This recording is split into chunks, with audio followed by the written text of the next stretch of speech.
Port Island a été construit sur des terres gagnées sur la mer.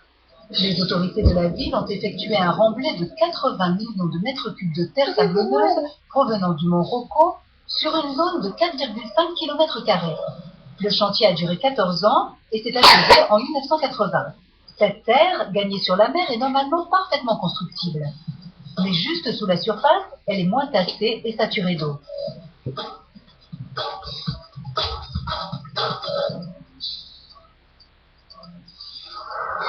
5h46 et 58 secondes. Quand la terre se met à trembler, les ondes de choc secouent le sol sablonneux de Port Island. Si vous avez du marc de café dans une tasse et que vous tapotez, vous savez qu'il va se tasser. Eh bien, le sable se comporte de la même façon. Sous l'effet du séisme, le sol se tasse. Les espaces entre les grains de sable sont remplis d'eau. Le séisme tasse les grains de sable et chasse l'eau vers la surface avec une pression phénoménale. Ce que Makoto Fuji a vu, ce n'est pas de l'eau s'échappant d'une canalisation éventrée, mais le résultat de la liquéfaction des sols.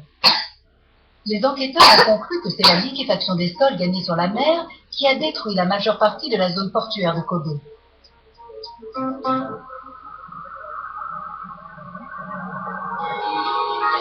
Au lendemain de la catastrophe, les autorités de la ville ont reconstruit Kobe conformément aux dernières normes antisismiques en vigueur, consacrant 6,8 milliards de dollars au seul port. Les murs des docks ont été reconstruits avec des fondations bien plus profondes, capables de résister à d'éventuels futurs séismes.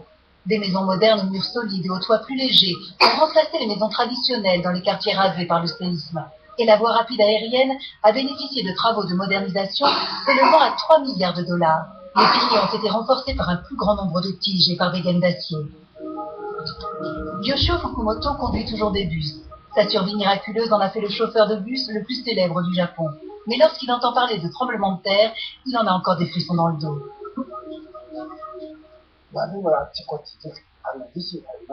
Lorsque je vois des images de tremblements de terre aujourd'hui, ça me prend au tripes.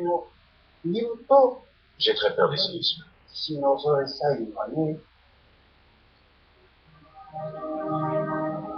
Yukiko Shono vit toujours à Kobe, sur le terrain où était bâtie la maison où son fils est mort.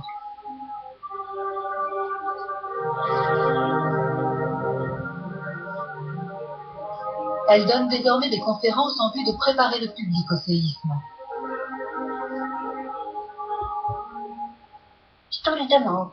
Si ça sauve ne serait-ce qu'une vie lors de la prochaine catastrophe, c'est le moins que je puisse faire pour tous ceux qui sont morts.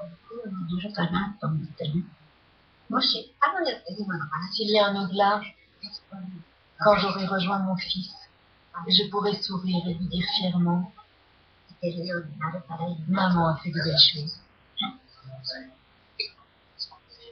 Après le tremblement de terre de Kobe, le gouvernement du Japon a développé une stratégie nationale de gestion des catastrophes naturelles afin de garantir une intervention rapide des personnels et des moyens de secours au cas de séisme majeur.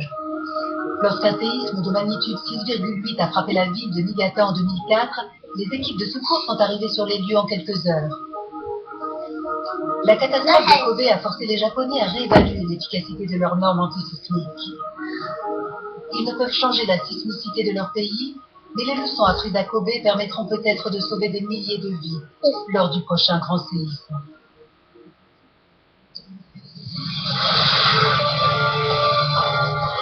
Voilà.